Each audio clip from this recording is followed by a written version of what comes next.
Nick Candy, what a move. Truex on the outside, contact made. 56 slides it into 4. Who's going to be at the stripe? Dead even, give it to Ryan Truex. Truex is your winner over Tandy.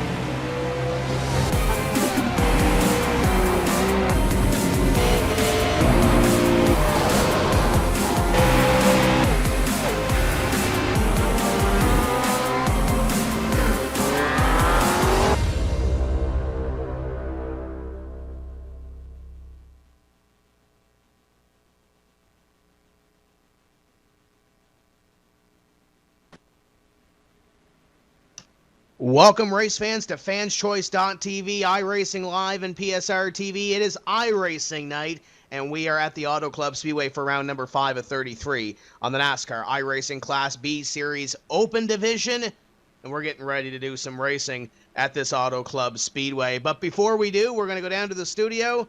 Tony Stevens, Joe Cortez, what do we expect out of this Auto Club Speedway on iRacing? Well, Tim, we expect the unexpected. That's about what we can learn that we should expect after the last few weeks here on Fans Choice and PSR TV.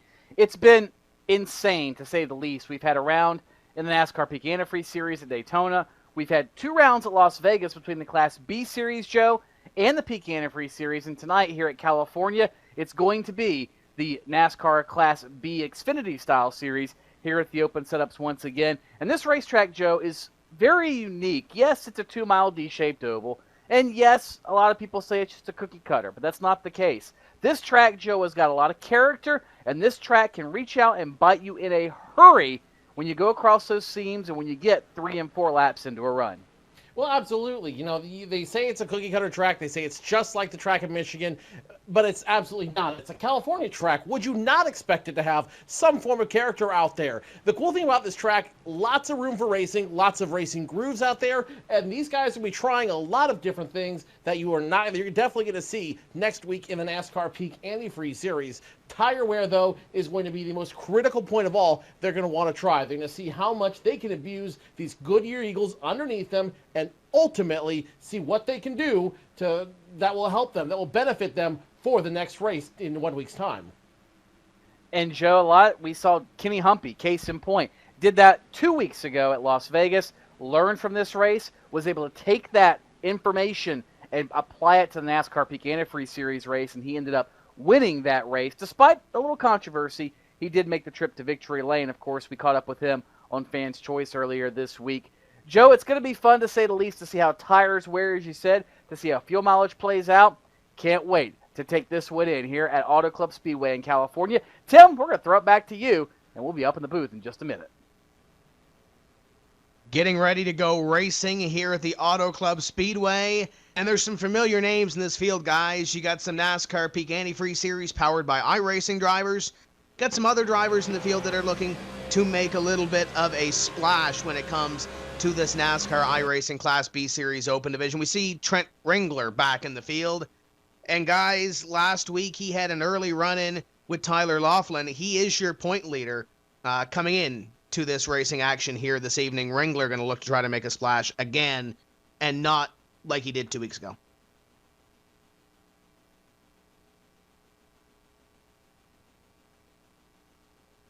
Tim, yeah, you are exactly right that it is going to be fun to see how these guys try not to make a bad splash this week at Auto Club, and certainly try to make it a good way. Similar field size that we had at Las Vegas, and again, fairly short race means it's going to be entertaining as far as the race goes. Not a lot of time to make laps and just let the race come to you. You've got to go from the drop of the green flag.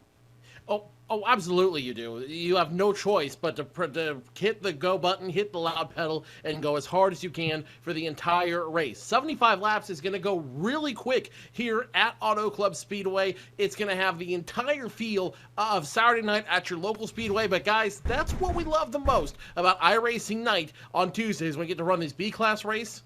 You get to put the points aside for a week and just have a whole lot of fun in a real fast car.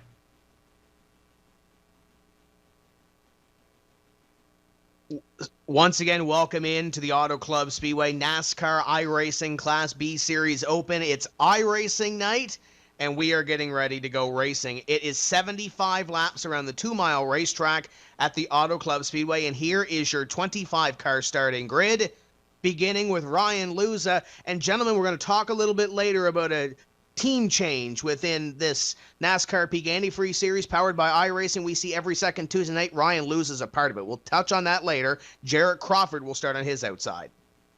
Greg McKinney is going to drive car number 7 tonight, and Colin Keister is going to start to his outside in 4th. In position number 5 will be the 17 of Tyler Laughlin. On the outside of him, the 25 of Ryan Manning starts position 6. One of the NASCAR Peak Antifreeze Series drivers, Alan Bowe, starts in position number 7 into the outside. One driver to watch here this evening loves these B-Class cars, Trent Ringler. Blake Bryant, E.J. O'Rourke in the 10 car will make up row number 5, Joe. Row number 6, the inside belongs to the 18 of Joe Slama. The outside of him, the 21 of Michael Van Vanestall. Robin Williams rolls off from 13 to the outside. The 16 car this evening is Seth DeMerchant. Well, here's a name we haven't seen for quite a while in a broadcast of any sort. Gen Denayer bringing the virtual helmet out. He is in row number 8 with Dylan Duvall in car number 3 starting 16th. You're absolutely right. That is a name we have not heard in a while. Good to see Dan Denayer back on track. Right behind him immediately will be the 4 of Tyler Hill, starting position number 17. On the outside of him, Chad Lawton, position number 18.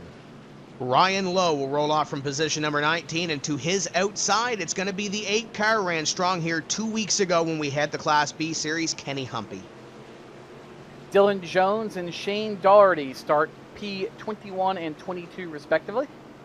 Rounding out the rest of your field, the 19 of Justin Fuller, 23rd.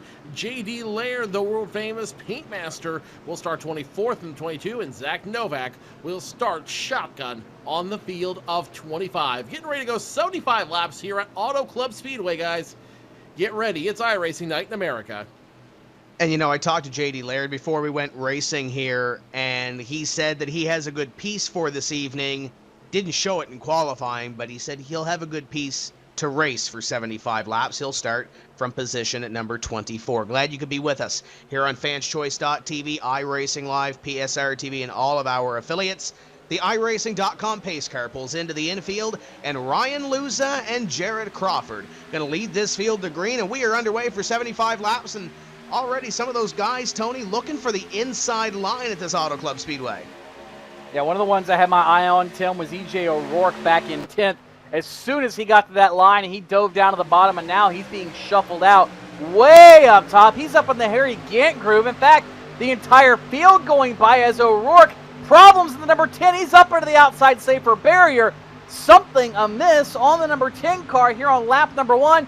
Tough break for E.J. O'Rourke. I know he was pumped, the New Englander, and it looks like Dylan Duvall's got problems as well, Joe. The 3 of Dylan Duvall got spins off of turn number 2 after getting caught up in the middle of traffic. No caution flag comes out, but after the 16 makes contact with the 3 of Duvall, he is going to be shuffled all the way out of the field, and he is out of the draft all by himself.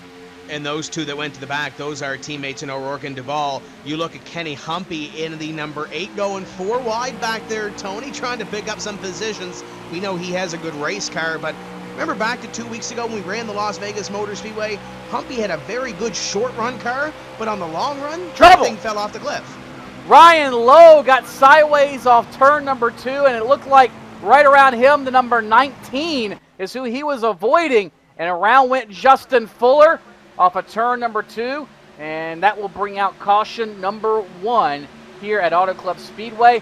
So tough break for Justin Fuller in the number 19 Chevrolet, as he will have to make a trip to pit road to repair a little bit of damage, and most importantly, Joe, get 4 brand new virtual Goodyear Racing Eagles and top off the tank and get ready to roll once again.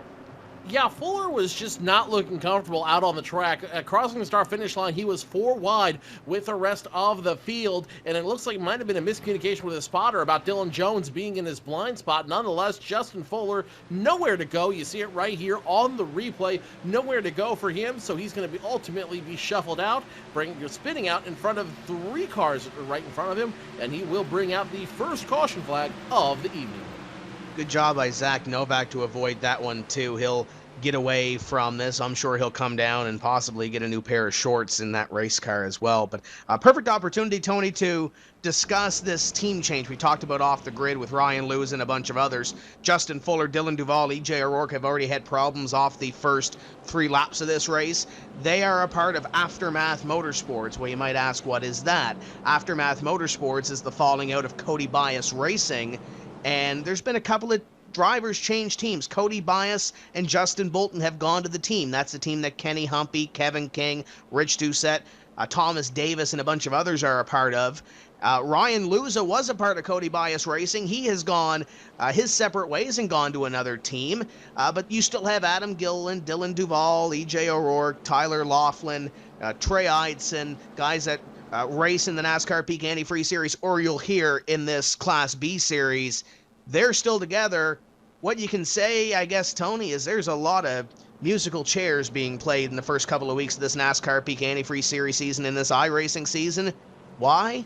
Because those guys feel like they can have a better championship chance at some other teams. But when it comes to this Class B race, it looks like Fuller, Duvall, and O'Rourke, they've got some work to do with Aftermath Motorsports.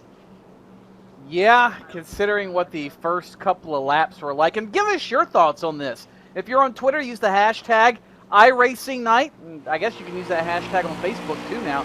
But use the hashtag iRacingNight. Discuss what your thoughts are on this whole team change bit before we even have 3 races in the books in the NASCAR Peak Antifreeze Series season, which is ultimately what we're clocking all of our iRacing nights by as far as the calendar goes. And it's this is a racetrack, though, Joe, that's very difficult, I think, to come into, especially if you don't have a team together that's gelled after a couple of weeks. This place is ferocious. I mean, we saw it already.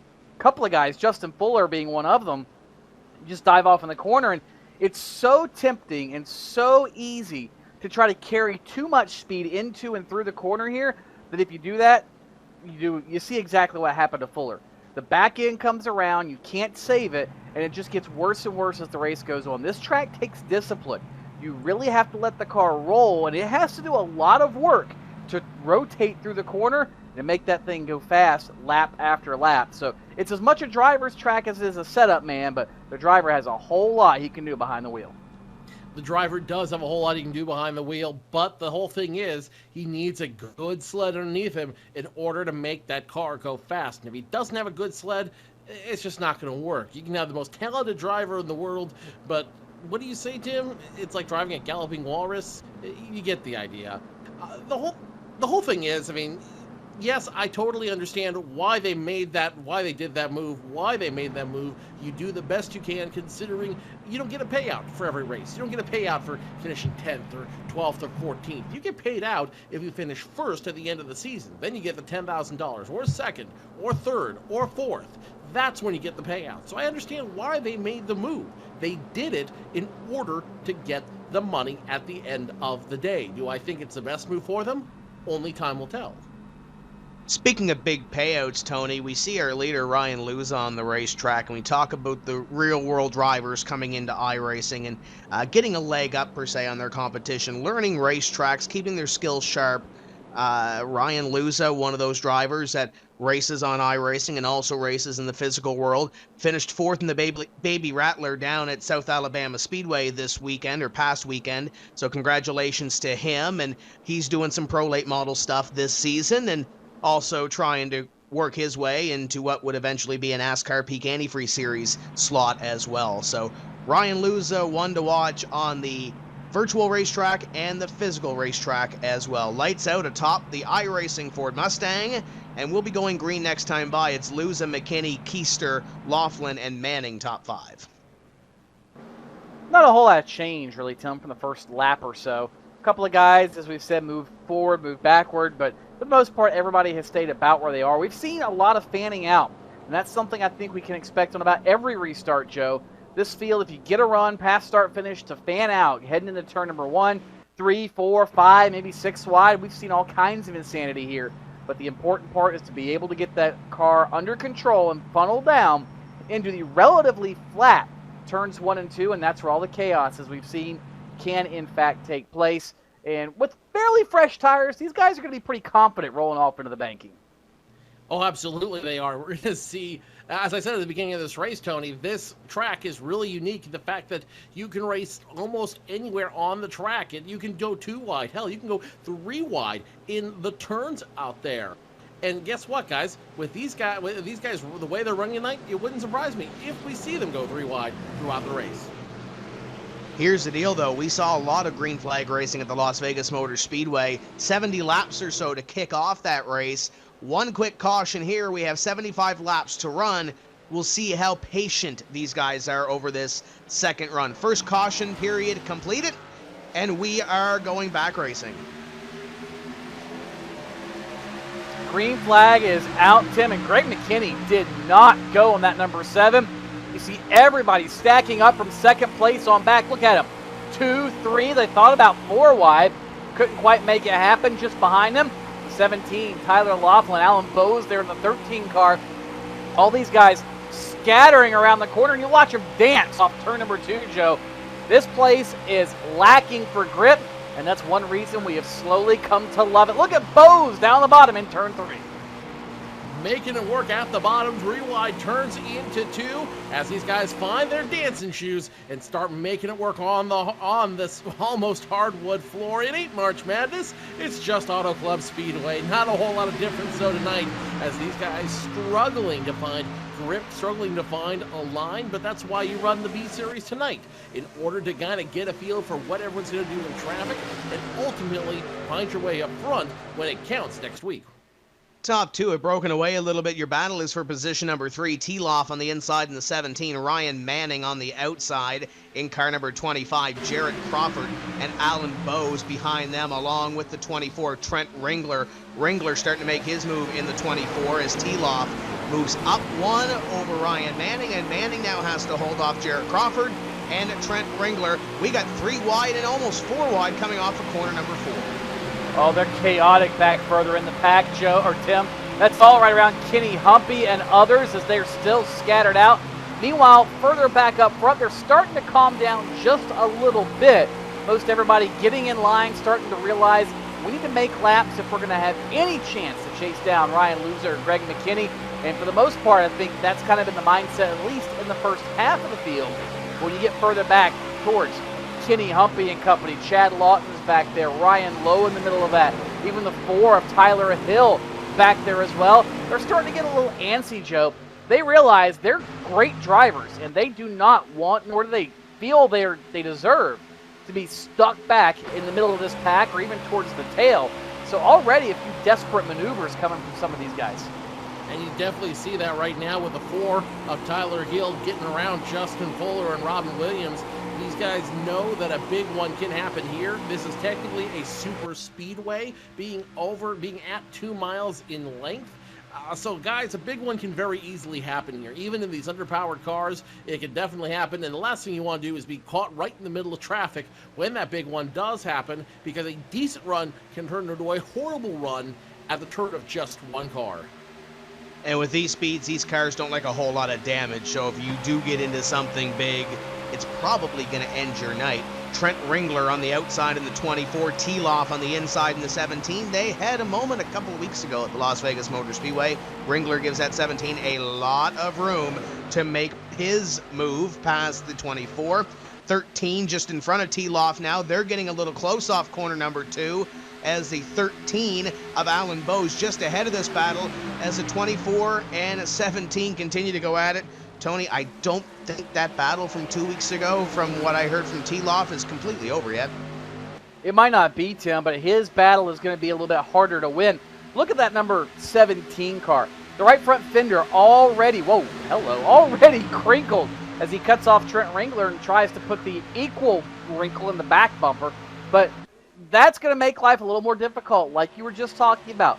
The speeds, the aero dependency of these race cars, every little imperfection is magnified, and Tyler Laughlin, I think, is facing that right now, as here comes Kenny Humpy forward as well. He's moving up to the 7th spot, trying to get by Trent Ringler, and he'll complete the pass in turn number 3. Michael Van der Sal having problems going through turns 1 and 2 there after making contact with the 5 machine of Chad Lawton. So Michael Van der Sal, who was in 10th, he will be probably around 17th when everything shakes back up. But that opened the door for a whole lot of drivers that make some moves out there. Kenny Humpy, one of them. He's now in position number 7. Slowly starting to reel in Tyler Laughlin. Meanwhile, up front, Michael Luza, Greg McKinney's got a huge run on Jared Crawford and company. Some of these drivers moving to the front of the field, the 8 car of Kenny Humpy being one of them, started way back in position number 20, and he is working up to position number 6. Behind, he is bringing the 12 along with him. Blake Bryant working on Trent Ringler now, as just in front of that side-by-side battle, you have T-Loft pressuring Kenny Humpy, looking to the inside of the 8. Can't seem to get there down the front straightaway. 13 laps completed this time by for your leaders. Luza continues to lead by 3 car lengths, as some of these drivers, Tony, starting to hit their stride on this green flag run. Kenny Humpy being one of those, Tim. Again, moved up 13, 14 spots, I believe it is, so far. That is phenomenal here in the first 14 laps. That's a spot per lap. That is simply unheard of. And the danger you run into here, though, Tim, is just like last week. Kenny Humpy ran the car out of resources, tires, fuel, whatever it is, but he ran the car out of resources, and then he just simply had to hold on for the last half of that opening run, and he was able to make things better, but it wasn't quite there to win the race at the end of the B Series race last week.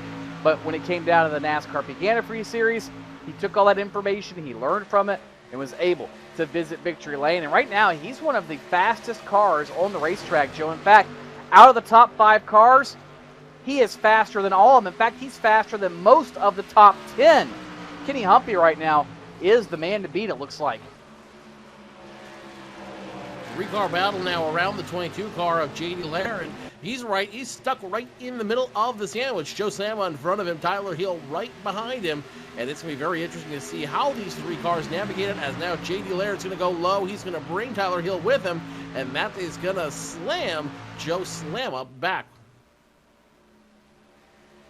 You see that car scrape the wall. Guys, we might want to keep a half eye on this lead up here, because Greg McKinney cut into Ryan Lewis' advantage, and he is now there on the back bumper. Jared Crawford has reeled in the top 2. He sits about 3 car lengths behind the top 2, and McKinney putting a ton of pressure on Ryan Luza, as we have a rear view from J.D. Laird back there to the Hornet's Nest as well. Tony, there's so much action on this racetrack, it's hard to follow one battle or the other. Here goes the 7, though, on the inside. Greg McKinney going to go to the advantage.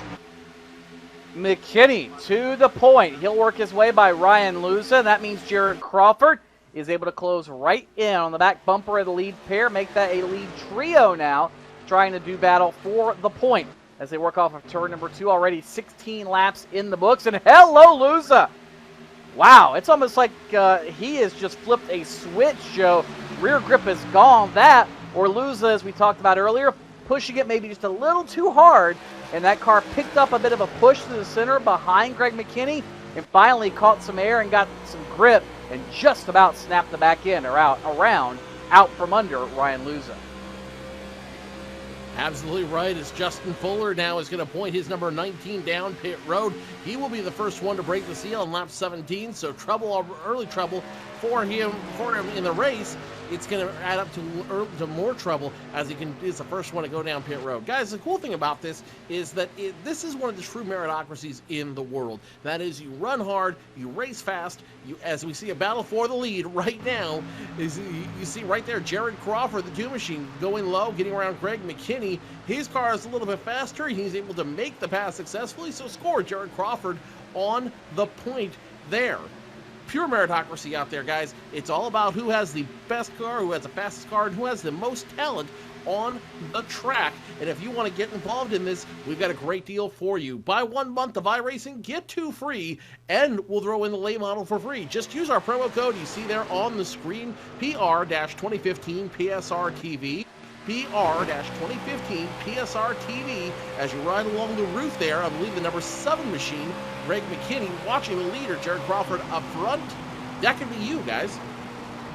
So former NASCAR Peak Antifreeze Series driver Jared Crawford goes to the point here. Greg McKinney back to position number 2. He was a driver, Tony, that was trying to crack the NASCAR Peak Antifreeze Series this season through the Pro Series, did not make it, was outside of the cutoff, so he'll have to try to make it back in 2015's NASCAR iRacing.com Pro Series season. Ryan Luza in the same boat.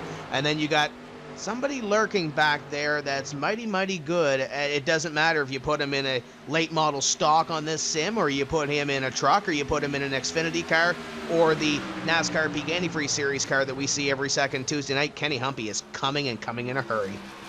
And when these leaders are racing side by side, nose to tail, back and forth like they have been, it makes it that much easier for Kenny Humpy to close in on the top trio. In fact, he's trying to drag along Ryan Manning, or maybe Ryan Manning's trying to be drug along, whichever the case might be, up to the top 3, and that will make it a quintet at the front of the field.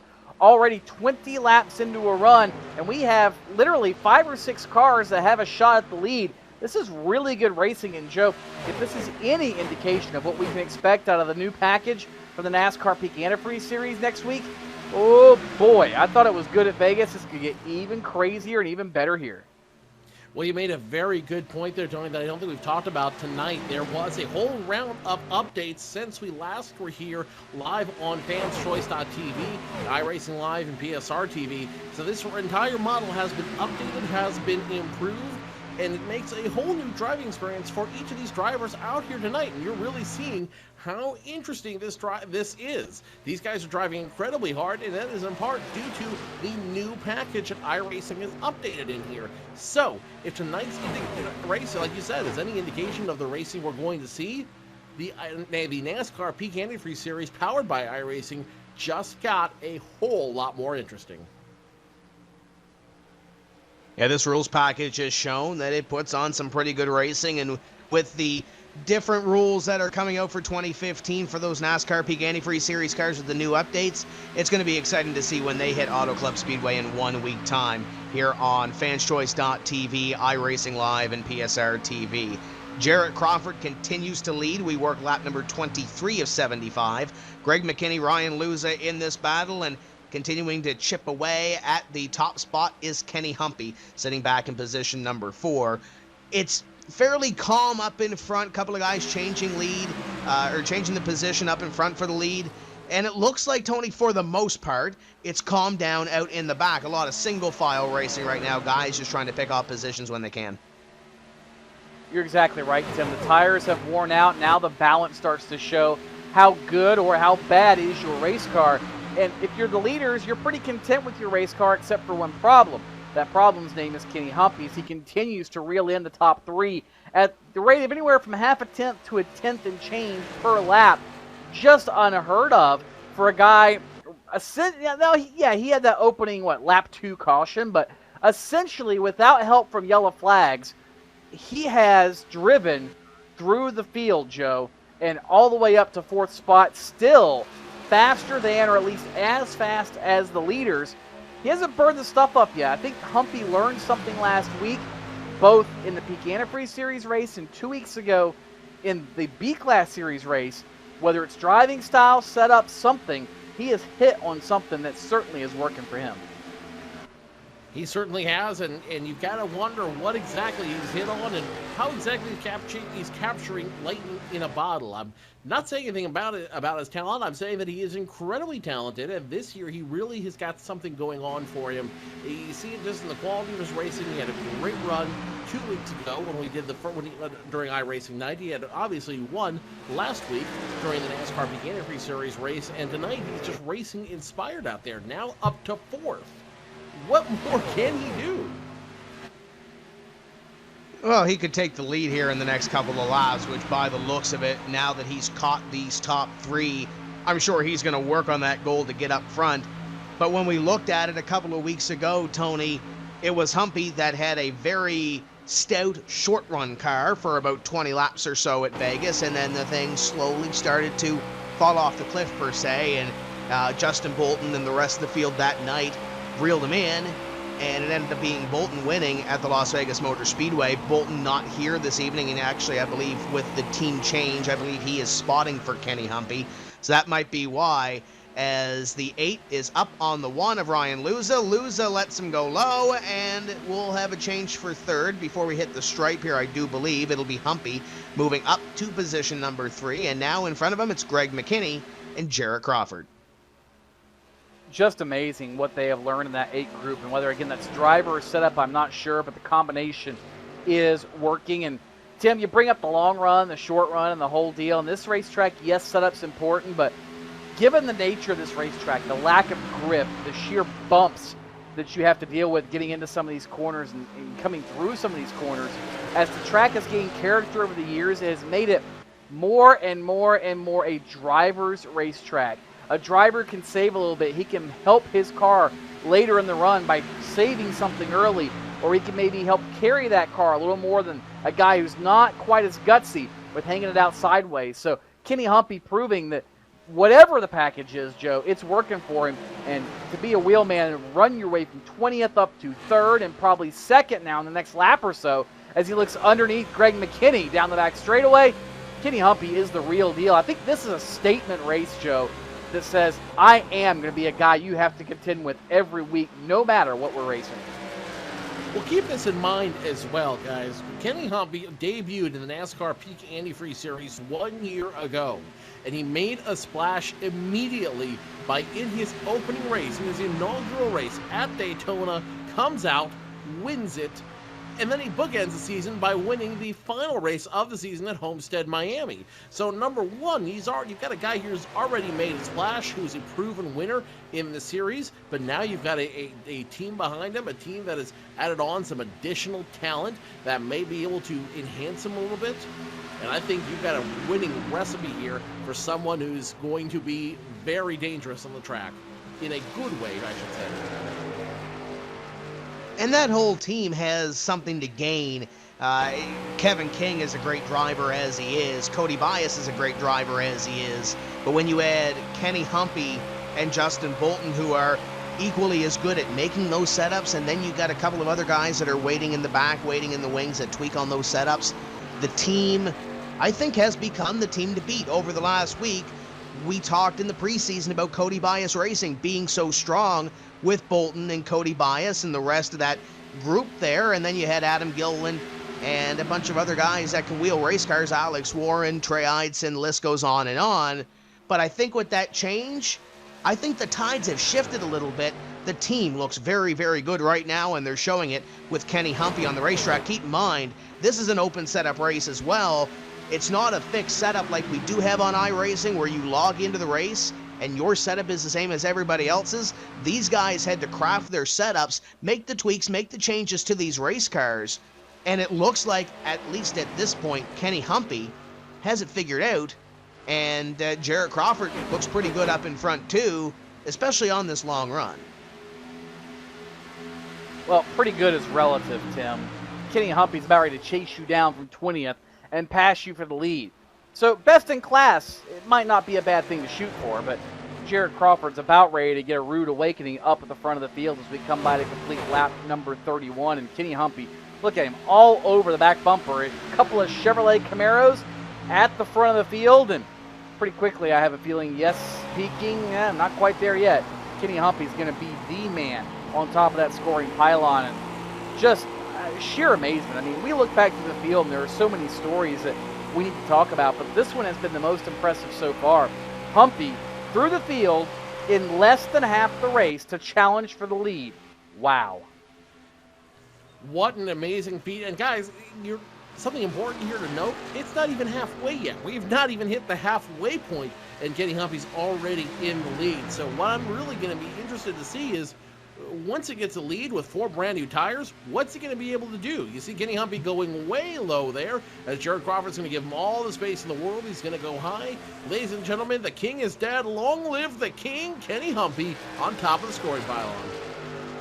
And this is going to work good for Kenny Humpy as well if he can finish where he is currently running right now. We talk about the point standings as Luza looks underneath Greg McKinney for position number 3 down the back straightaway. Luza trying to pick up one more spot. And it's early in the season, Tony. We really shouldn't be talking about points, but if you have a good run here, could add up later in the season for this NASCAR iRacing.com Class B Series Open Division. There's a 33-week season. There are 5 drops. We are on round number 5. You can do the math. If you're sitting there and wanting to get involved in this Class B Open Series, and you have a B-Class license on iRacing, you can jump in here and realistically come out and win the championship if you can reel off a few good weeks here to end off this season. But Kenny Humpy has already had a solid start to this season. He's going to be one to watch here, but looks like Crawford's putting a little pressure on him. He's not letting him get away, that's for sure. The draft plays a big role in these race cars, and maybe Crawford just had a little bit extra in the tank, and he doesn't want to show it all yet. Well, maybe not. Look at Humpy pull away by about a half a car length there through turns 3 and 4. That tells me one thing, Joe. The 8 car is rotating. Kenny Humpy's able to get back to the gas at will. And yes, the draft is keeping Jared Crawford close by, but I think ultimately Humpy, and as good as his race car is preventing Crawford from getting any sort of a run that's going to amount to really anything, as we'll be halfway home here in another 2 laps. Well, as you look at the rest of the field as well, the only other battle that's going on track right now is that group from 6th to 10th, the end of it being Trent Ringler in the 24 machine, as these guys run in line trying to jockey for a little bit of position at the end of the top 10. I think everybody right now is settled in. Everybody knows that their car is dialed in to where it's going to be for right this time. And now the question is, who is going to be the next guy or what's going to happen after pit stops? Meanwhile, Jared Crawford's not going to wait for pit stops. He's going to get back around Kenny Humpy and take back his rightful place at the top of the field. Spoke with Justin Bolton a few moments ago and asked him what the pit window was. He said right around 50 laps or so to come in and get fuel and tires on these race cars. So expect these guys down within about 15 laps or so. Of course, trying to get to that halfway point is big too. So we'll see when these guys do decide to start showing their hands, Tony. But right now, Jared Crawford back to the lead position, and Kenny Humpy looking at position number 2 right now. Luza McKinney and Chad Lawton has moved his way into the top 5. There's another driver that is on the move, albeit he is 3 seconds behind your leaders. Lawton has moved up from 18th place. Lawton has, and speaking of guys with L's in their names, Tyler Laughlin, he decided to open that pit window to him. He is down on pit road along with Ryan Manning. Manning was falling backwards after he was bypassed by Humpy and others. Laughlin, of course, we documented the damage on his race car. They'll both come in. We anticipate these to be 4 tire stops, and of course topping the tank off with Sunoco Virtual Racing Fuel so they can go the entire way. Right side service complete, left side service now commencing on both cars, and look who else is coming down pit road, Joe. Kenny Humpy, going to split the race in half. He's coming down to the attention of the crew as well. Kenny Humpy looking for 4 brand new tires and a full tank of fuel. Not a whole lot of adjustments needed on that number 8 machine. Ryan Michael Luza, your pole sitter. Greg McKinney, Chad Lawton, Alan Bowes, Ryan Lowe, Trent Ringler, all coming down to the attention of the crew as well. Blake Bryant now, Robin Williams, EJ O'Rourke, Dylan Jones, Seth DeMerchant, all coming to the attention of their crews as well. That's pretty much all of your field guys now on pit road. And we expect Crawford to be down this time by, and here he comes to the attention of his crew. Slides it down at a corner number 4, and he will head down to the attention of his crew. 15 car, I believe, will take the lead here. He'll come up off corner number 4, and Shane Doherty, the number 15, who races for Team Checkered Flag Interactive, will go to the top of the board here, I do believe, and will probably lead a lap. He's got to stay at one more lap, I guess, to get to the top of that scoring pylon. And some of these guys, Tim, remember, pitted on that lap number 2 caution. So they've got a lap or 2 extra in the tank. Nothing to go the entire way, but maybe for Doherty, he can stay out, hope for a caution flag, get a lot of the field pinned a lap down. That would be ideal, I'm sure, as far as his strategy is concerned. And looks like he shows no signs of coming into pit road just yet. That might be what he's looking for. Could be a splash and go, 2 tires, something late for the Shane Doherty car as he gets back in the gas off turn 4. And the speed, you see EJ O'Rourke around him. O'Rourke just, well, he's got newer tires, and you see exactly how much you give up. And that's something, if I'm Kenny Humpy and Jared Crawford and that whole group, I'm looking at. And Crawford, I think that extra lap, once everything cycles around, Joe, Crawford's going to be the odd man out. He's going to be back to 3rd or 4th just from 1 lap on those older tires. Oh, absolutely he is. As we talked about in the pre-race show tonight, tire wear is everything in Auto Club Speedway. Tire wear gives you that little extra speed in the turns, it gives you a little extra grip, and it really allows you to command the car wherever you want to go, as well as the car telling you where it's comfortable on the track. So tire wear is critical for each of these drivers out here tonight. It's one of those things, you either have it or you don't. Battle for second on the racetrack as they run. It's Zach Novak and Joe Slamma going at it for P2. That's 23 and 18. These guys have stayed out, and mentioned a little bit earlier, as Shane Doherty continues to lead this race, they can go about 50 laps or so on tires, according to Justin Bolton. He told me that they can go about 50 laps or so before, or fuel, excuse me. They split the race in half in order to try to get a little different tire wear and see what they can do. But Doherty, Slamma, Novak, a bunch of others, they're deciding to go a little bit further here. And again, Tim, I think they're waiting on a yellow flag. Anything's possible, especially you get out there, you get used to running on old tires. You slide around, you kind of feather the throttle, you're very gentle on the wheel. You're coming down pit road, you get 4 Mr. Feelgoods on that bad boy, and you are off to the races. You barrel it off into turn 1, and oh, watch out! Around you go. These guys know that. They've been there. They've had that experience. So they're praying for a quick yellow flag that maybe could give them track position that would help them finish this race a little bit higher than they otherwise would. So far it hasn't come, but it's a pretty valiant strategy, I have to say, Joe. I mean, what you're doing, what everybody else was doing, isn't necessarily going to work out for you. Meanwhile, you just saw in the box just a moment ago, Alan Bowes, the 13 machine, getting around the tail off in the 17 machine. That will be the battle for position number 11, if my scoring sheet is correct, guys, as we continue to run laps. And you're absolutely right. These guys are hoping for anything they can do to get these tires warmed up, get the little wear on them so they get that grip. Brand new tires in of themselves are not the easiest things to navigate, especially when you're going from 0 cold to 190 on the track. So these guys are hoping for something, little extra je ne sais quoi, if you will, in order to help them get what they need and get the tires back to where they need to be. Battle for second has subsided a little bit here as Zach Novak took the position over Joe Slamma. They were going back and forth for a few laps as they are about 10 seconds behind Shane Doherty and only about 10 seconds or so ahead of Kenny Humpy and the rest of the field, who has already come down pit road at this juncture in the race. Lap 44 being worked on the racetrack for the leader as the 15 roars down the back straightaway and in to corner number 3. Now it's a matter of when he decides to come down pit road. Novak and Slamma are the only 3 drivers on the racetrack that have yet to come down pit road under this green flag. Doherty will stay out and he will lead lap 44 under the green flag on the racetrack. Well, now's the chance where you get to sit down and evaluate your tire strategy, Tim. You've had a chance to make a run, and mind you, at the moment, it looks like we're going to go green to the end of the race. Joe, your crew gets a chance to sit there and look at your tire temps, look at the tire wear, see what, if any, changes they made might work, or if you get another caution flag and a chance to come down pit road, if you'll make any changes at all. So there's a lot of thinking right now, a lot of guys starting to conserve just a little bit. I look at Kenny Humpy, and I know he had to burn his stuff up early in the race. Now he's able just to ride. He knows where he's at when everything cycles around. He's got a good 8 car lengths on the 2 of Jared Crawford. What can Kenny Humpy do when he doesn't have to burn the tires off just to get where he's going? That's going to be fun to watch as everything cycles around here in the closing 30 laps or so.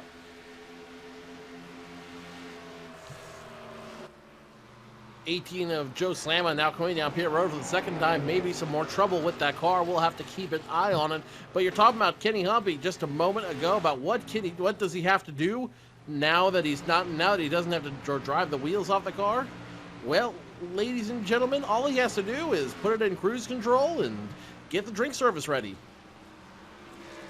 Shane Doherty stays out on this lap. He will remain your leader. Zach Novak in second will stay out on the racetrack. And it'll put Kenny Humpy back up into position number 3 after Slamma decided to come down a pit road. And he had caught Novak once again before coming down to pit road, Tony. So we'll see where it cycles out. Slamma, of course, hoping for a caution flag, did not get it, and he'll likely be somewhere near the back of the running order, as Doherty, Novak, top 2, have yet to come down pit road. Is this a lap for the 15 car as he works at a corner number 4? Does not look like it. He'll complete 47 on the racetrack. And Tim, at this rate, if you're Shane Doherty, the longer you go, the more you've made your bed and you have to lie in it. Yes, sticker tires will help you once you come down pit road to make up some of this lost time. I just don't know how much of it it's going to help him make up with only 25 or so laps to go. Because right now he's losing, about anywhere from 7 to 10 tenths of a second per lap, depending on how you look at it. That time by 1.2 seconds he lost to Kenny Humpy all the way back in 3rd spot. So there is no doubt, out on old tires is not advantageous. You are playing the gamble, playing the chances of the yellow flag. But guess what? It's working out for him so far as you watch Ryan Manning and company battling back for about the 8th spot. Ryan Lowe, Ryan Manning side by side as they go down the long palm tree line back stretch here at Auto Club Speedway. Ryan Manning still side by side with Ryan Lowe, and you see the power of these brand new Goodyears at work as these guys run in perfect tandem formation side by side. Excellent run. It looks like we got a change in the lead up front. No, that was lap cars passing the leader to get back on the lead lap. That is Dan Denaire and J.D. Laird back in 20th and 21st position. And you were talking about the tires, Joe. That's exactly what it does. Doherty stays out on the racetrack, completes 49 here. He should be down very, very shortly as he gets pulled by those drivers who have already been down on pit road. By a fair amount going into corner number 1, as that's not a bad battle either, Tony. Dan Denaire, we mentioned him, haven't seen his name in a long while when it comes to a major broadcast. He is up on J.D. Laird for position number 20. Yeah, so good to see Dan Denaire back in the seat, and that's one of the cool things about iRacing is you can kind of step away for a little bit. You don't lose any of your ratings, so it might be a little odd at first to come back and have to race against guys like J.D. Laird and Kenny Humpy and whatnot, but Dan Denaire's been behind the virtual wheel for a while, just not quite as heralded as maybe it has been in the past. But nonetheless, as you watch the battle for, actually check that Zach Novak back in P number 2. But you see Dan Denaire just soldiering along, Joe, soldiering on, 20th spot. It's not earth-shattering, but guess what? He's out there making laps. He's picking these cars up, and pretty soon I have a feeling we might see Dan Denaire making another charge for either the Pro Series or maybe even the NASCAR Peak Antifreeze Series in the next season or two. Well, and that's the cool thing about iRacing and about seeing guys like Dan Denaire back on there. Once you have it, once you have that ability and that skill set, it doesn't leave you. And Dan Denaire really proving it. Dan Denaire, obviously a veteran of sim racing. I remember very, very distinctly calling races with his name in it, 10 years ago now, Tim. It seems to be that long, but good to see him back on track and good to see him back out on the virtual racetrack once again. And if you want to join him and millions of other iRacers from around the world, we've got a great opportunity for you to do that. Just go to iRacing.com, use our promo code PR-2015 PSRTV, PR-2015 PSRTV. Pay for 1 month of iRacing. We'll give you 2 free, and we'll give you the free late model so you can start going a little oval racing yourself and have a lot of fun out on the track. And you never know, with a little bit of talent and skill, you could see yourself right here on BSR TV. iRacing.com, use our promo code. You see it on the screen there. They get 2 months free and the late model car as well. Pass for second about to happen here as Kenny Humpy goes to the inside of Zach Novak. He brings Jarrett Crawford and Ryan Luza along with him. And those 2 cars that were 1-2, that are now 1 and about 5, they are going to have to come into pit road very soon as Doherty and Novak, Tony, they've got to be running on fumes because these guys can go about 50 laps on fuel. Doherty has to be close to being empty.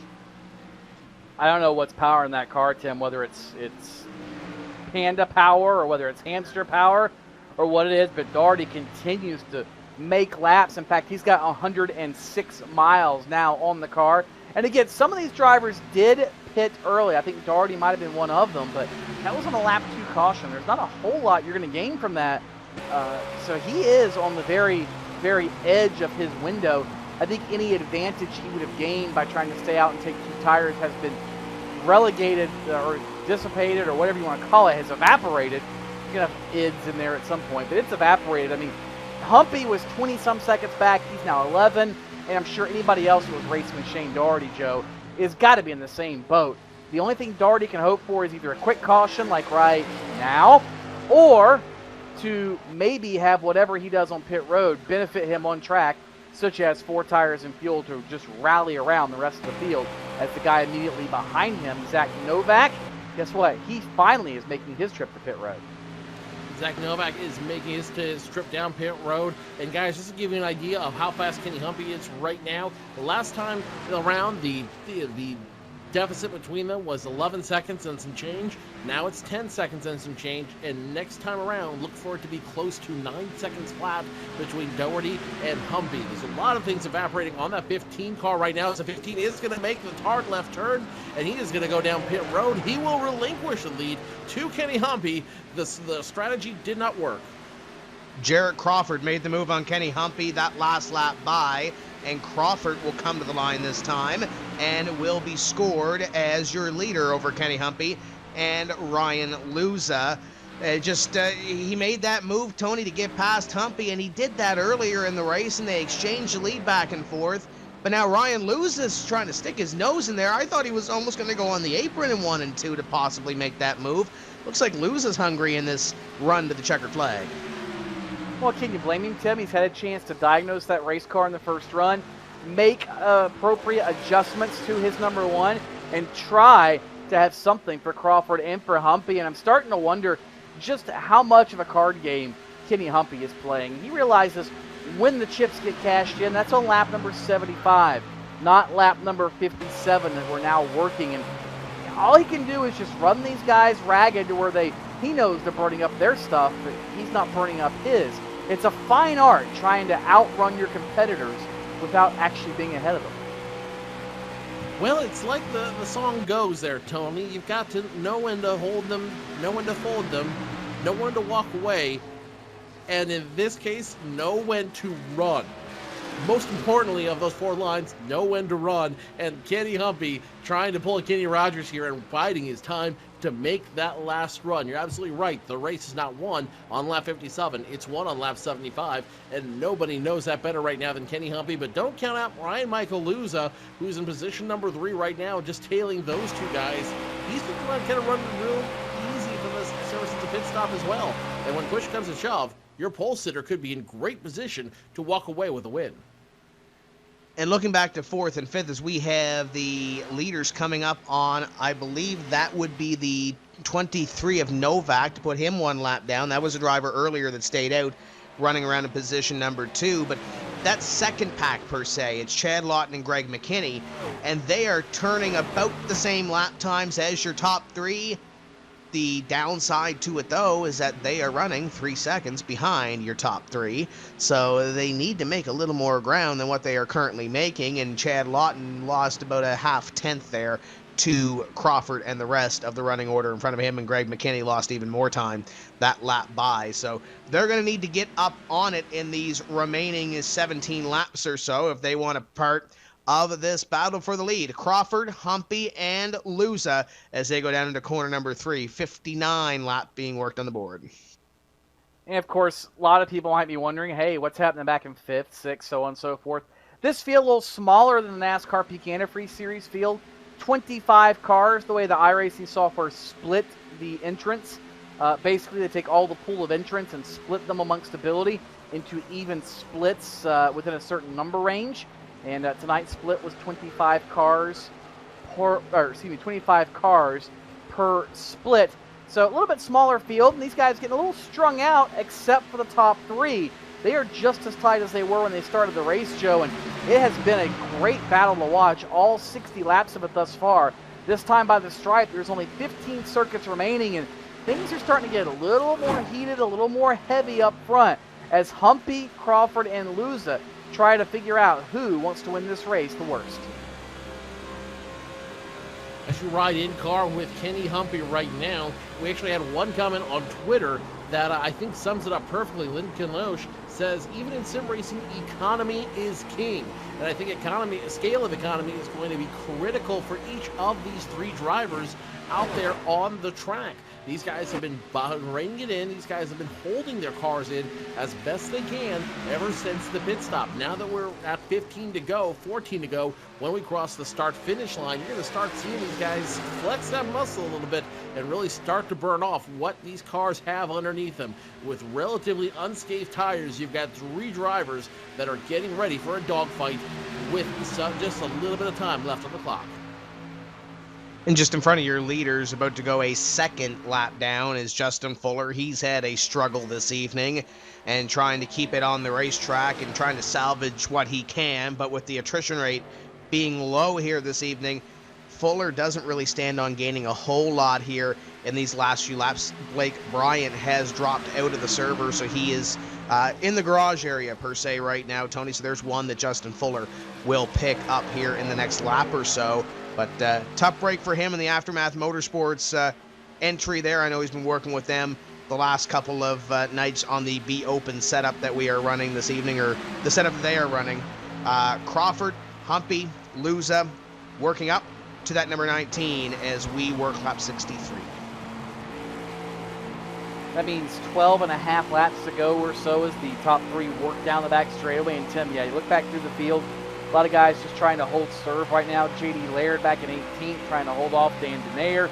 We documented that battle earlier in the night. Tyler Hill, Trent Ringler running next to one another. A couple of 2 and 3 car battles here and there, but the best one by far is this fracas for the front. And as they get ready to encounter some lap traffic, this could play a role in how this race turns out. The 19 of Justin Fuller, he's on the bottom now. Where does he go in turn one? Where do the leaders go? Humpy looks to the outside, Crawford to the bottom, and it looks like Fuller says, go ahead, take the bottom, gentlemen. I'll let you go. Well, maybe not. He's going to race them pretty hard off turns 1 and 2. This could have some sort of effect, on the outcome of the race. Look at Humpy sideways down the banking, trying to get a run and keep the momentum to get by Crawford.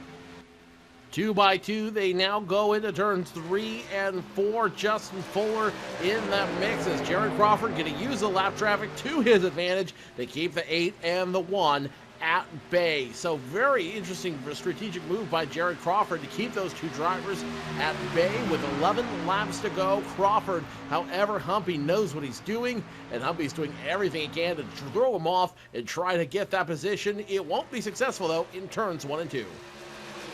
And Luza waiting back there now, falling off the back bumper of these two in front of him just a little bit, and that might be by design as these guys are going at it for the top spot between Crawford and Humpy, and of course Fuller going 1 lap down, or a 2nd lap down here in this mix as he tries to keep up with the leaders and possibly, if something does happen, get one of those 2 laps back.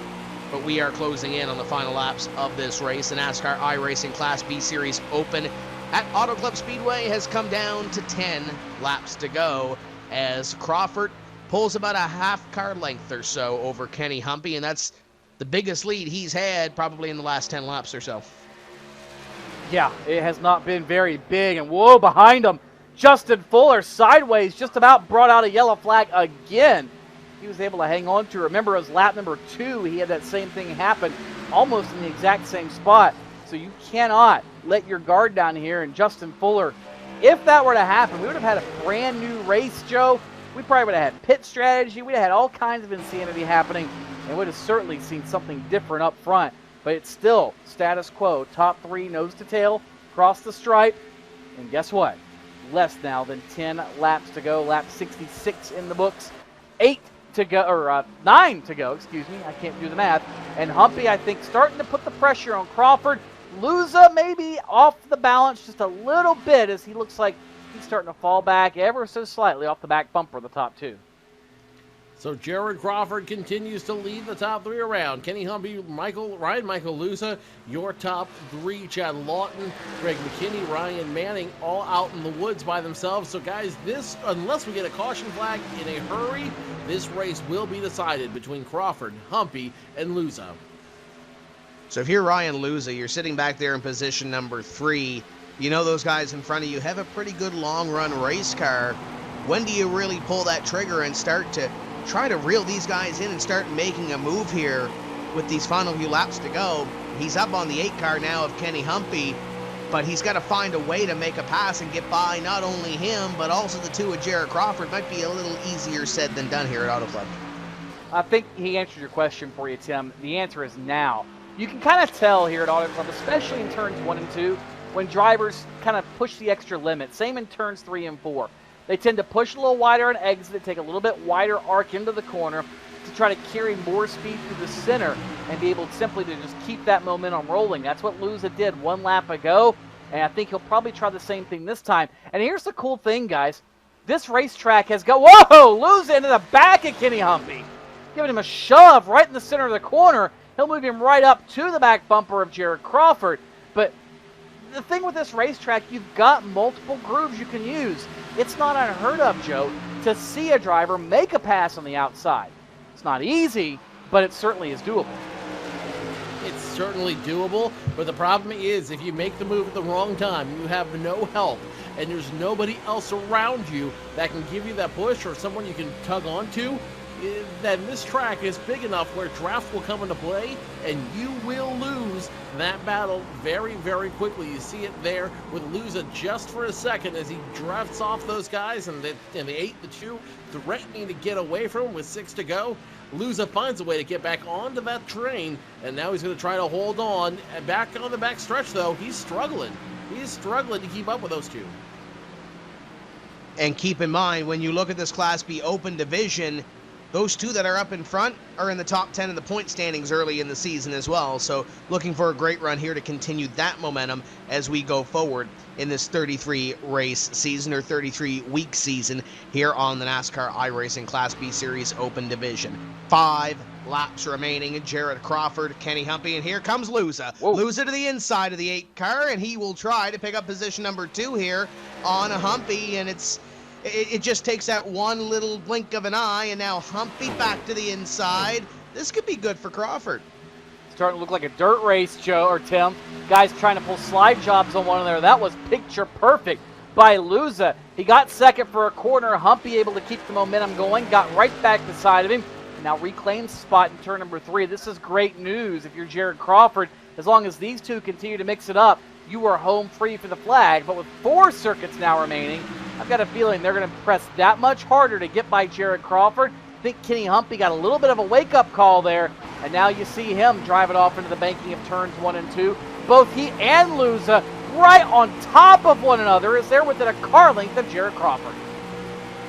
Crawford, though, starting to go out the pasture a little bit. He's got at least a car length on Kenny Humpy. Humpy's trying to do everything he can to try to negate that car length out there as he tries to get back on the back bumper of that 2 machine in front of him. Michael Luza on the back bumper of the 8, waiting for the 8 to make a move, waiting for the 8 to figure out what he wants to do as they get ready to cross the start-finish line, 4 to 3 to go. Big run off corner number 4 for Humpy. He is on the back bumper of Crawford. And here comes Luza. Luza gets the run down the front straightaway into the inside. He goes on Kenny Humpy to pick up position number 2. Now, can Kenny Humpy do the crossover off of corner number 2? He loses a little bit of momentum, gets a little bit loose in the middle of 1 and 2. He will get back to the inside of Ryan Luza. Luza trying to hold him off. He's to his quarter. They're going to be side by side, and they've got Crawford in this battle as well. Humpy back to second, Luza back to third. Little wiggle there, little contact into corner number 3. I think Kenny Humpy learned something that time. Don't stay behind Jared Crawford. Had he ducked out, he probably would have had a shot at the lead, and Luza wouldn't have slowed him down. Crossed the stripe now, 2 laps to go. Humpy with a 3-car length advantage over Luza. He has got Jared Crawford not in the sights, but the laser is on him. The trigger is just about all the way pulled. The hammer is cocked and ready to hit the ammunition, and Humpy continues to wait like a sniper, knowing precisely when to make his move as they muscle off into turn number 3. Into turn number 3 they go. Crawford, Humpy, nose to tail. Luza trying to do everything he can to catch up with him and try to improve his position one more time. 1 circuit remains here at Auto Club Speedway. It will be Crawford. It will be Humpy. It will be Luza, all battling as they cross the start-finish line. White Silk out this race will end under green flag. The question is, who is it going to go to? When does Humpy make the move? When does Lose It try to free up Humpy for Jared Crawford? Working through corner number 2 for the final time. They'll run down the back straightaway. If anybody's got to run, they got to show it now. The 8 on the back bumper of the 2. The 1 of Ryan Luza waiting for something to happen in front of him. He goes to the inside, and he will battle side by side with Kenny Humpy. This may free up Jared Crawford for the win. Look at that one car, though, with the run off corner number 4. 8 back to the inside, side by side, but it's all for position at number 2. Jared Crawford to victory lane. Luza holds on to second, and Kenny Humpy comes home in position number 3, and Crawford put on a good show up in front, but it was Luza trying to make those moves at the end, just couldn't get there for the lead.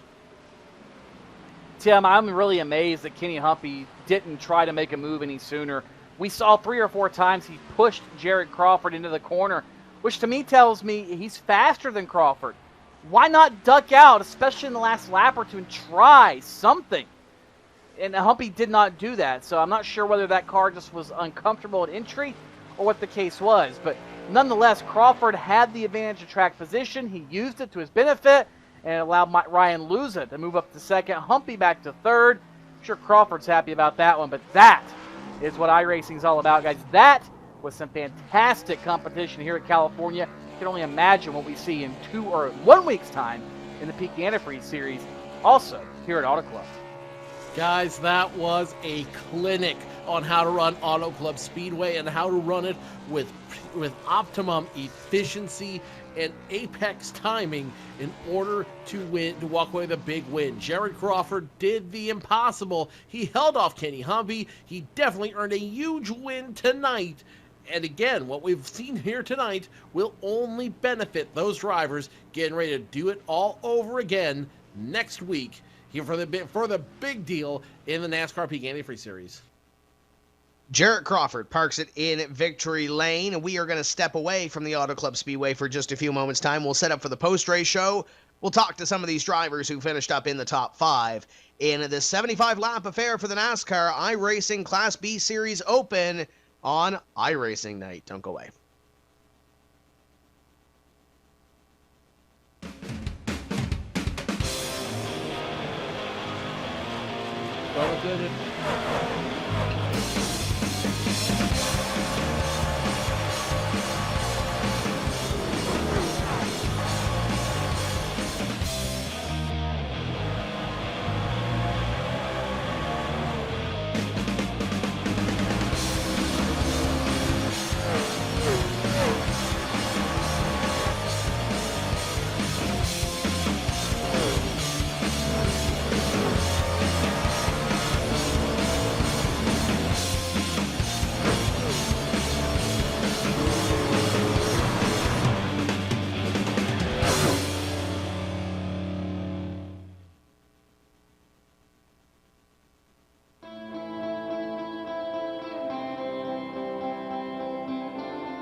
Welcome back here to Auto Club Speedway in Fontana, California.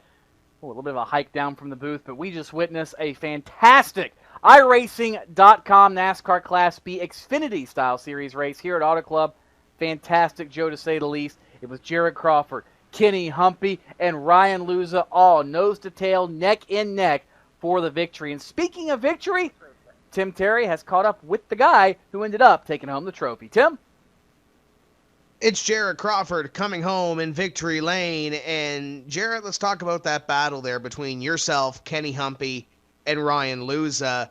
You made the pass, what would be for the win, just after those green flag pit stops. And then it was pretty exciting behind you in the rear view. Well, first off, I want to thank Ryan Manning, and Kenny and Chad, and all the guys back at the team, Greg, for all their hard work. But yeah, I don't know. I had one lap fresher tires after the green flag pit stop, and Kenny and I were talking on TeamSpeak. We thought we could kind of just ride there single file and pull away from Ryan, but apparently he said he had taped up more, which had helped him a lot, and he was just able to sit there with us. So when I got to Kenny, he told me to take her low, so I went low, and he kind of just pushed me around and played defense for me, because I don't think I was very good the last like 3 or 4 laps. The car was really starting to bottom out and shoot up the track and stuff, but he was kind of playing roadblock for me, so I really got to thank Kenny for that. You're no stranger to the Tuesday nights on the NASCAR Peak Antifreeze Series. We saw you drop out of the series here this season, and it looks like you've been focusing on this Class B series, been pretty good, top 10 in points. Is this your main focus this season, or are we going to see you try to make that road back to the NASCAR Peak Antifreeze Series season? What's the plan for Jared Crawford? Well, we like to put in a little time in this here Xfinity car. It's a good break from testing the Cup car, which I actually run that car a lot more than I run this car. I just don't run races because I'm helping the guys test for the Peak Antifreeze series. And I'm going to make another run at it here, see how I do Season 2, and try to get back in pro and just, run it with a relaxed mindset. If from previous experiences, if you put too much emphasis on running good, you kind of drive yourself up a wall. So I'm just going to try and take it easy and run my way through there. Before we let you go, what differs for that build for the Class A car, and what do we expect out of that Class A series when we come with the NASCAR Peak Antifreeze series next week at Auto Club? The horsepower is probably the biggest thing. It feels really sluggish in the corners, and if you have to set them up pretty loose now because there's no power to compensate the neutral feeling you get center off. So I expect to see a lot of cars out of control, and it'll be a good race. I mean, I like the build so far. I feel like it's a step in the right direction, but it's taken a lot of getting used to with the car being so underpowered and whatnot. There's Jared Crawford winning this evening at the Auto Club Speedway, the NASCAR iRacing Class B Series Open. And we are going to go to Joe Cortez, who has caught up with a driver that's holding a fairly hot hand when it comes to the physical racing world and also this virtual racing world, is Ryan Luza. From 4th in the Baby Rattler to 2nd in the iRacing Class B race at Auto Club Speedway, Ryan Michael Luza. Ryan, great finish tonight, but the car just didn't seem like it wanted to run up front all night. Yeah, on that first run, I was under-taped a little bit, so we fixed that on the first pit stop. So after we taped up a little more, we were able to keep speed with Crawford and Kenny, but they still had a lot better run off the corner, which was, made it difficult to pass. They just crossed me over every time. I think most noteworthy, though, is more recently your 4th place finish at the Baby Rattler. Talk to us a bit about that event and how your iRacing experience helped you get a strong finish in that race. I don't know, iRacing just keeps my senses up, just racecraft and stuff, because I hadn't raced since the snowflake back in December, so that's probably the most important thing, just keeping me in the racing mode. And car was pretty good at the Rattler, a bunch of big names, so glad we could run pretty good up there and come on with a fairly clean car. Outside iRacing, where are we going to see Ryan Michael Luza running next? I think our next race is going to be in Pensacola, 5 Flag Speedway for a 100-lapper. So hopefully we have a good showing there and continue on with the season. Ryan Michaeluza finishing second here tonight at Auto Club Speedway. Let's go ahead and take it over to Tony Stevens, who's caught up with our next driver. Now for the third time or so in the last week, I think I'm talking to this guy, Kenny Humpy. And Kenny, a little bit better than last time you were in the B-Class series, but not quite the finish that I know that you wanted. This is, how would you explain, how would you characterize this race, and was there anything that you could have done differently to maybe change the outcome? Yeah, I don't know anything that we could have changed to maybe get up to the lead there. Just running the race, trying to figure out what the new build updates and everything did to the cars, and seeing how the draft played into the effect of everything. And I don't know what we could have done different. Loser was really quick there, and Jared, of course, had a really fast car. So, I just kind of rode around there and tried to save my stuff there for the last couple laps. But, I really couldn't use everything that I tried to save there because, just kind of stuck right there between the two. But, all in all, it was a good night.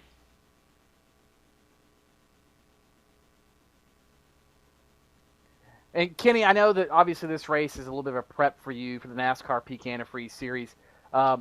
Completely different race car, and now that we've got the new rules package on the Peak Antifreeze car, does this car drive at all anything similar to the Peak Antifreeze car? And does that mean this can make life a little bit easier for you, or a little more valuable, should I say, running these races the week before the Peak Antifreeze race?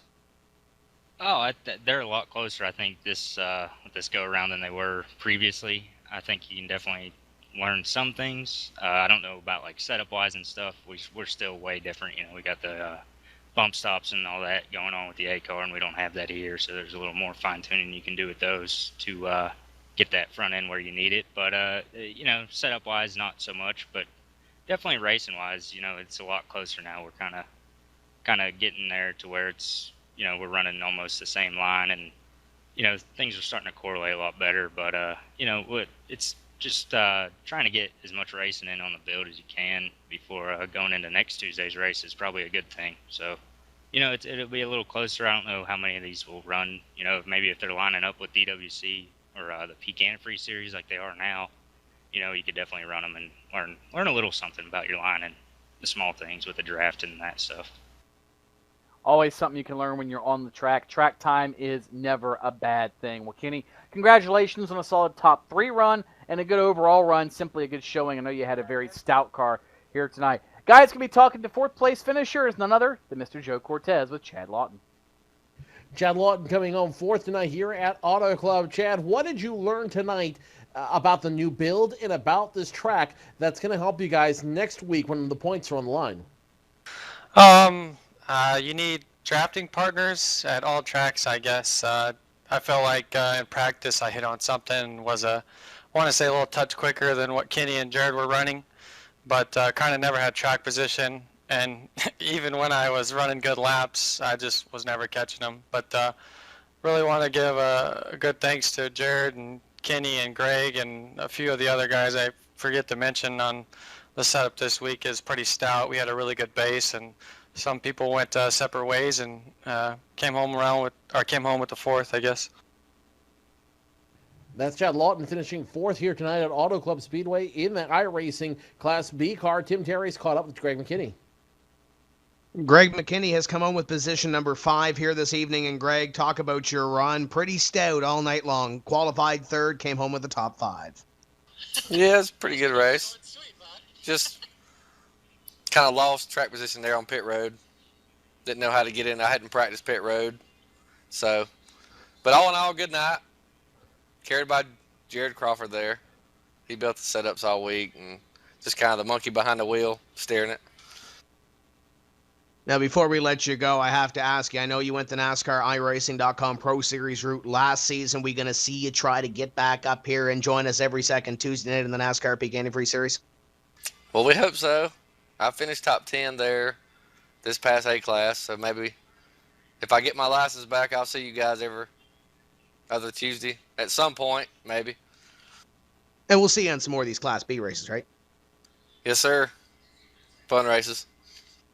There's Greg McKinney putting on a show this evening, finishing in position in number 5. And gentlemen, we'll go down to the studio to close it off here, but a great show once again by these NASCAR iRacing Class B Series drivers, and the team was pretty much the story this evening. Crawford, Humpy, Lawton, McKinney, they all put on a show to put 4 of the top 5 in there for the team.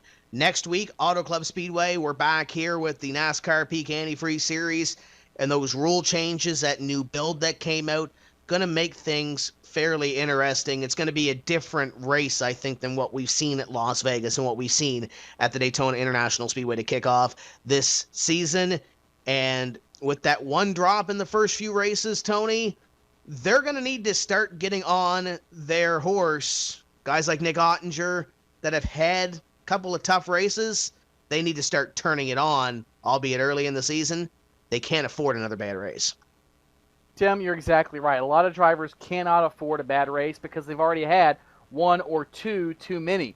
If they want to make a shot and a stab at the championship, they've got to go full bore, no mistakes for the next 14 weeks. That's going to be a lot easier said than done, but it's always fun to watch because sometimes it's not your own mistake. It's somebody else's mistake that can help vault you into contention for something like the NASCAR Peak Antifreeze Series Championship, Joe. So Tim's giving us his thoughts coming into California. I think I have to concur, but before we close out, what do you take out of California here in Auto Club Speedway before we come back next week with the NASCAR Peak Antifreeze Series? Well, Tony, I think the biggest thing we learned tonight are 2 critical things about the cars. Number 1, we learned about the new build and about how sporty it is, how much fun it is to watch them race on the track. And if we had fun watching them race, imagine the fun they had running on these cars on the track. So next week should be a lot of fun racing to be had when we go to do this for the real in the Cup style cars. Secondly, we learned that economy is key. Economy is critical at this track. And next week, the guy who comes up with a checker flag, he's going to be the one who's able to manage the car the best, and not just manage where he's at in the track, not just manage where he's at in the race, but more importantly, manage the tires he has underneath him and the gas he has in the tank. If you can master both of those key points there, Tony, I think that you've got a winning formula for success that will not only carry over into next week's race, but into the rest of the NASCAR Peak Antifreeze powered by iRacing.com season. Joe, I think you've got a very good point there. It's all about conservation, be that tires, fuel, and sometimes just conservation of the setup. You don't want to show all your cards before you laid them on the table at the end of the race. I think tonight we saw that. Jared Crawford, Kenny Humpy, they played a little bit of poker early, and it didn't quite have the outcome that we expected. The way we saw Kenny Humpy drive through the field, he still was unable to get by Jared Crawford when it ultimately mattered. But like the rest of you guys, I'm excited about next week in the Peak Antifreeze Series. We've got the new rule package on a racetrack that has no grip as it is, with a race car that has less grip than it had last year. And that means these guys will be skating around, moving around, trying everything they can to find some sort of grip on this racetrack. Yes, the corner speeds will be higher, and because there's so little grip here, that means you're that much closer to the edge of control. That razor blade has gotten that much sharper. It's going to be entertaining. It might be a little chaotic. It might be a little hectic. We might see a lot of twisted sheet metal. But guess what? It's going to be entertaining no matter what when we come to Auto Club Speedway in 1 week's time for 250 miles in the NASCAR Peak Antifreeze Series. Cannot wait. It's going to be a good one. We hope you can join us here every Tuesday night, including next week for the Peak Antifreeze Series race, iRacing Night, here on Fans Choice TV, iRacing Live, and all of our other partners, including PSR TV and others around the globe. On behalf of Tim Terry, Joe Cortez, the entire PSR TV crew, my name's Tony Stevens saying good night, and we'll see you same time, same channel next Tuesday night for the NASCAR Peak Antifreeze Series Round 3 from right here at Auto Club Speedway. Good night, everybody. Good night.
NASCAR Peak Antifreeze Series powered by iRacing.com has officially begun.